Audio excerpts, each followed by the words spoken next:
Oke, Assalamualaikum warahmatullahi wabarakatuh. Balik lagi di OMV Project Channel. Gimana kabarnya? Gue udah lama nih nggak upload video karena kesibukan di luar sana ya kan.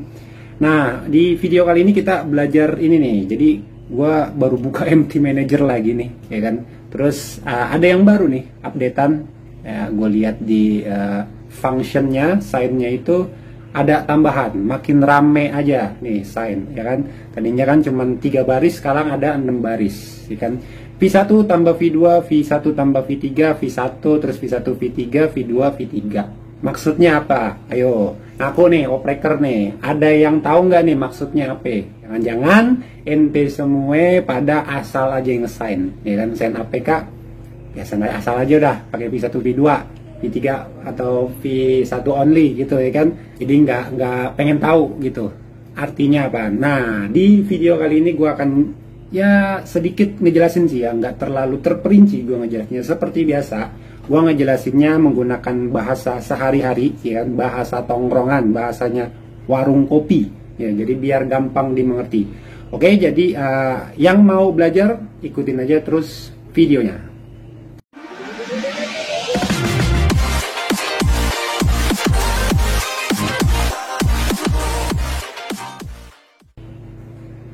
Oke, jadi kita bedakan aja dulu ya. V1 itu V2 sama V3 ya. Oh ya, jadi kita harus tahu dulu ya, sign itu ya. Sign itu adalah dia pentandatanganan digital. Ya, jadi setiap aplikasi itu wajib di-sign agar membedakan satu aplikasi dengan aplikasi lainnya.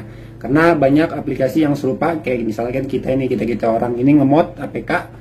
Satu APK itu beda-beda tanda tangan, ya kan, biar nggak bentrok, bisa dikenali oleh program Android, ya kan, terus Firebase Google biar dikenali, itu harus dibeda-bedakan. Itu gunanya sign, ya. Kurang lebihnya seperti itu penjelasannya ya, penjelasan penggunaan sign verify, ya, atau tanda tangan digital. Nah, V1, V2, V3 itu adalah penandatanganan via JAR, ya. JAR itu kepanjangan dari Java Archive. Nah, ini jadul ya. Jadi V1 itu dulu waktu pertama-tama ya, dulu itu dia masih menggunakan V1 dan ini keamanannya masih sangat kurang ya. Jadi tahu sendiri lah ya, dulu kita kalau ngemod APK itu enak.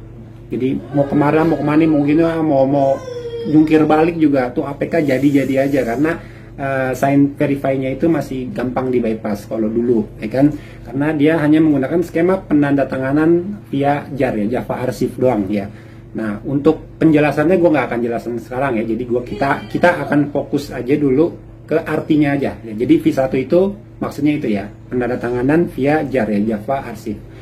V2 itu adalah penandatanganan untuk Android 7 ke atas ya. Jadi Nougat, Oreo itu dia menggunakan V2. Nah, nanti akan gue contoh ini perbedaannya kenapa ya, kenapa bisa dibedakan V1, bisa dibedakan V2 sama V3 ya. Terus untuk V3 itu sebenarnya V2 sama V3 itu sama ya, fungsinya itu sama, hanya pembaruan aja. V3 itu dia untuk Android 9 ke atas, Pie ke atas, Pie, terus Android 10, Android berapa deh? Android 10, gue lupa nih Android 10. Pokoknya Android 9, Pie, terus 10, sama Android 11. Nah, itu menggunakan skema sign-nya itu V3 ya, V3. Perbedaannya V2 sama V3 itu dia hanya ada penambahan informasi SDK. Nah, jadi untuk keseluruhannya itu dia algoritmanya masih sama, cuman di V3 itu ada penambahan informasi SDK. Nah, SDK itu artinya Software Development Kit ya. Jadi software semua yang ada di dalam aplikasi itu strukturnya itu dibaca via SDK. Jadi kalau ada SDK itu kalau nggak salah itu ya 24 ya, mulainya itu dari 21 ya, KitKat 21, 22, 23 sampai ke 29 atau 30 kalau nggak salah ya. Itu yang paling akhir.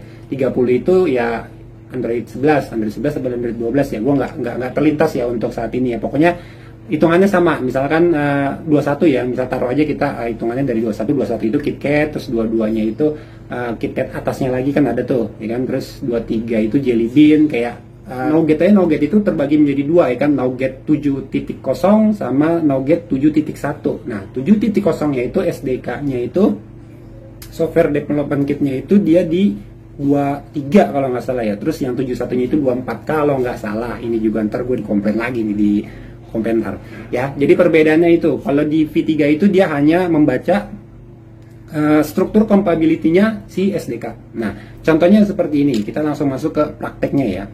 Jadi HP ini ya, yang sebagai contoh ini, dia ini masih menggunakan Android 6 ya, Marshmallow tuh 6.01. Nah Marshmallow ini juga kayaknya terbagi menjadi dua ya kalau nggak salah ya. Dia ada yang 6.00 sama 6.01. SDK-nya beda nih.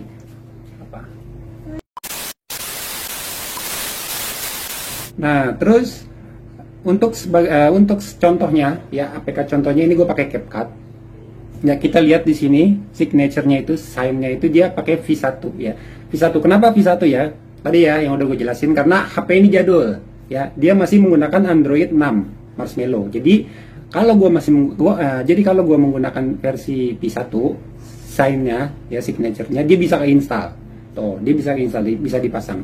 Nah, kalau ini di gua sign menggunakan versi 2 dulu ya, kita pakai ya, versi 2 dulu ya. Kita jangan bahas yang tambah-tambahnya ini dulu ya. Kita pakai yang versi 2 dulu ini. Ini untuk Android 7 ke atas. Nougat ke atas. Nah, ketika gue install, dia nggak bisa. Oke, nah dia nggak bisa. Dia ada kesalahan pairs ya. Jadi nggak bisa terinstall, nggak bisa mengurai paketnya. Ya, terus kalau misalkan gua sign menggunakan versi yang lebih tinggi lagi, V3, otomatis nggak bisa juga ya. Nih gue sign terus gue install nih pakai menggunakan versi V3, nah nggak bisa juga ya kan.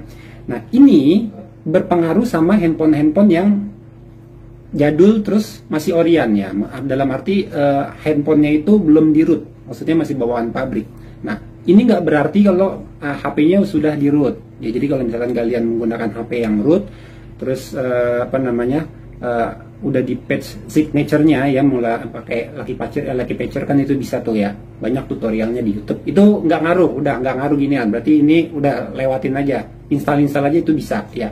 Ini kita berbicara karena di HP yang orian terus yang jadul. Nah kenapa ada versi tambah-tambahnya kayak begini ya, bisa tuh tambah V2 ya. Nah ini perlu nih buat kita orang yang menggunakan HP yang di bawah Android 7. MT Manager ini menyediakan skema signature yang bawa lo, istilah kasarnya lo handphone jadul juga bisa kok pakai skema sign yang terbaru. Nah kayak misalnya seperti ini ya, misalnya gue mau pakai V2 ya harus ditambahin V1 plus V2 ya kan. Jangan yang udah-udah nih, gue lihat APK di luar sana APK-nya baru terus dikirimin dari HP yang terbilang baru ya, Android 9, pas didetek signaturenya V1 V2, kagak ngaruh abang.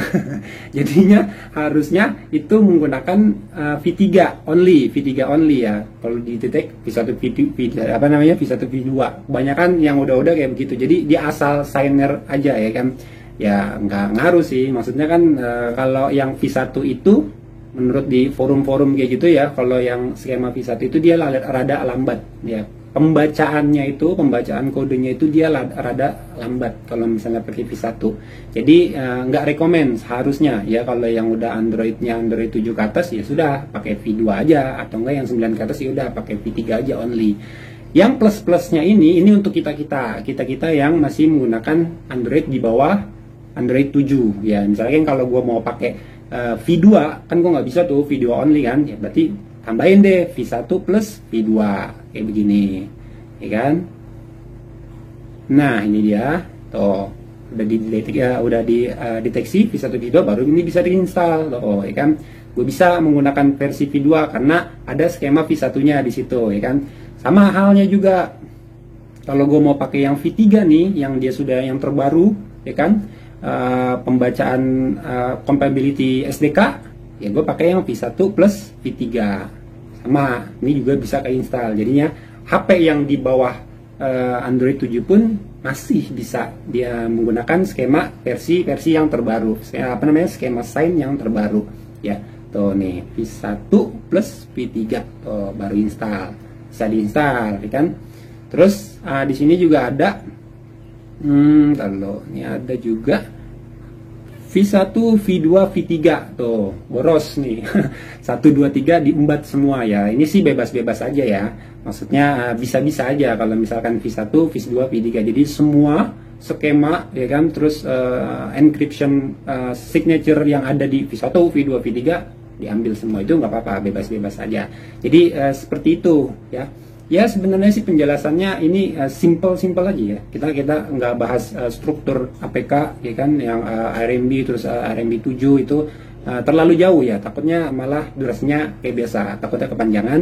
Terus juga di sini seharusnya nyambung juga ke SDK, kita pembahasan SDK ya, Software Development Kit ya, terus pembahasan SDK-nya itu apa namanya? 21 ya, 21 kalau nggak salah, sampai yang ke angka terakhirnya itu seharusnya nyambung juga. Tapi ya sekedarnya aja kita opreker gitu tahu jadinya, kita ngelihat.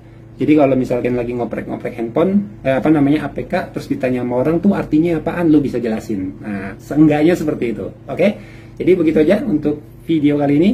Terima kasih sudah menonton dan menyimak. Dukung terus OMP Project agar gua selalu semangat berbagi tutorial dan aplikasi kepada kalian semua. Akhir kata dari gua, assalamualaikum warahmatullahi wabarakatuh.